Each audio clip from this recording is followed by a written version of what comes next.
Le nez externe ou pyramide nasale est la portion de l'appareil nasal qui est saillante au niveau de la partie médiane du massif facial moyen. Elle constitue un auvent aux cavités nasales qu'elle protège. Elle est divisée en 3 parties. Le tiers supérieur, siège des os PN ou siège des os propres du nez. Le tiers moyen, siège du cartilage triangulaire et du septum sous-jacent. Le tiers inférieur, la pointe du nez. La pyramide nasale va se former à partir de la migration en inférieur des cellules de la crête neurale vers la partie moyenne de la face à la 4e semaine de vie intra-utérine. Ceci va former les 2 placotes nasales qui vont donner le processus latéral et le processus médial. Le processus latéral donnera la partie latérale du nez. Le processus médial donnera le septum, le philtrum et le prémaxillaire. La pyramide nasale est située au niveau de la partie médiane du massif facial moyen. Elle est sous forme d'une pyramide triangulaire avec une base, un sommet et 3 faces. La base est constituée par le plan des orifices narinaires. Le sommet supérieur est tronqué et constitue la racine du nez. La face postérieure et virtuelle, c'est le plan frontal tangent à l'extrémité antérieure des cornées inférieures et 2 faces antéronatérales qui sont symétriques. La racine du nez constitue la partie située à la jonction des orbites, sous la glabelle, marquée par le creux nasofrontal. Elle correspond à l'échancrure nasale du frontal. L'arête nasale, ou dos du nez ou dorsum, sépare les 2 faces latérales. Elle comprend 3 étages, un supérieur osseux, un moyen uni du cartilage septal et des cartilages latéraux, et un inférieur correspondant au lobule du nez. La pointe correspond à une saillie cartilagineuse constituée par l'adossement des 2 dômes alaires. La columelle ou sous-cloison sépare les 2 orifices narinaires, légèrement convexes vers le bas. Elle déborde de quelques millimètres le bord inférieur des ailes du nez. L'angle nasofrontal entre la glabelle et le dorsum est de 115 à 130. L'angle nasolabial ou labio-columellaire est de 95 à 100 degrés. Les orifices narinaires. Il s'agit de 2 orifices situés à la base du nez, allongés à grosse extrémité postérieure avec un axe oblique en avant et en dedans. En dehors les narines, ils sont armés par les cartilages alaires. La base de la pyramide nasale est un triangle isocèle. Le sillon allogénien forme un sillon profond entre l'aile du nez et la joue. Constitution et structure. Le squelette ostéocartilagineux. Il a une forme d'auvent soutenue par le septum et constituée par 2 parties. La charpente osseuse constitue la partie supérieure. Elle est faite de 4 os. L'os propre du nez, le processus frontal du maxillaire, l'os frontal, la lame perpendiculaire de l'ethmoïde. L'os propre du nez est un os plat, pair et symétrique, plus haut que large. Il présente une lame osseuse aplatie et rectangulaire à grand axe oblique en bas et en avant. Il présente 2 faces et 4 bords. Une face antérieure, lisse, concave en haut, convexe en bas.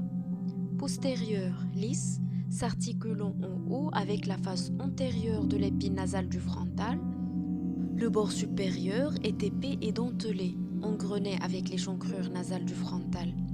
Le bord inférieur est mince, il répond au cartilage latéral du nez. Le bord médial s'articule solidement à son homologue formant une suture. Il répond en haut à l'épine nasale et en bas à la lame perpendiculaire de l'ethmoïde et un court segment du cartilage septal. Le bord latéral est articulé avec le bord antérieur du processus frontal du maxillaire.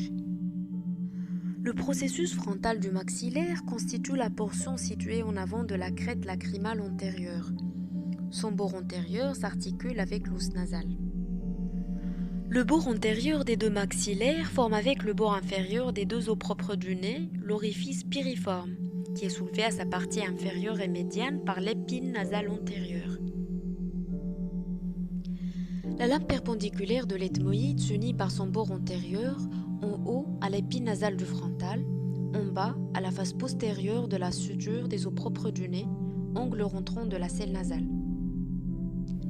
La charpente cartilagineuse constitue la partie inférieure de la pyramide nasale. Elle est constituée d'un cartilage médian, le cartilage septal, de deux principaux cartilages latéraux périsymétriques, le cartilage latéral et le cartilage alaire, des cartilages latéraux accessoires. Le cartilage latéral a une forme triangulaire. Il est situé juste au-dessous de la partie osseuse. Il présente un bord supérieur, un bord interne, un bord inférieur. Le bord supérieur est mince, taillé en biseau, intimement uni à l'os nasal et au processus frontal du maxillaire. Le bord interne est épais, uni à son homologue au cartilage septal. Le bord inférieur est oblique en bas et en dedans, en rapport avec le creux latéral du cartilage alaire. Le cartilage alaire a la forme d'un anneau ouvert en arrière et tordu sur lui-même. C'est une lamelle mince, souple, contournée en U, dont la cavité circonscrit l'orifice de la narine correspondante. Le cartilage alaire présente deux branches, ou crues. Crue latérale, ovalaire, son bord antérieur atteint le bord libre de la narine en dedans et s'en éloigne en dehors. Son extrémité postérieure atteint l'orifice piriforme par un de ses prolongements. Crue médian, rectangulaire, sa face médiale s'adosse avec son homologue pour former le squelette de la sous-cloison ou la columelle. En bas, les deux crus médiaux divergent légèrement à ce niveau. Le cartilage septal s'insinue entre les deux branches internes. L'angle d'union des deux branches ou dôme, plus ou moins aigu suivant les sujets, est séparé de son homologue par un angle de divergence. Les attaches du cartilage alaire. Le dôme et le creux latéral sont unis au bord inférieur du cartilage latéral par l'aponévrose nasale, qui constitue à ce niveau un véritable ligament suspenseur de la pointe. Le creux médian est uni au bord antéro-inférieur du cartilage septal par un tissu lâche. Deux cartilages sont unis suivant un bord à bord sans chevauchement, soit directement, soit par l'intermédiaire des cartilages accessoires sésamoïdes. Le revêtement cutané de la pyramide nasale se fait de dehors en dedans, par la peau, le tissu adipeux, les muscles du nez et l'enveloppe périchondro-périostée.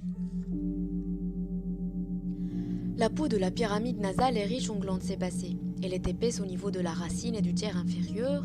Elle est fine et mobile au niveau du tiers supérieur et du tiers moyen. Le tissu adipeux est lâche. Les muscles du nez sont innervés par le nerf facial et reliés par un SMAS.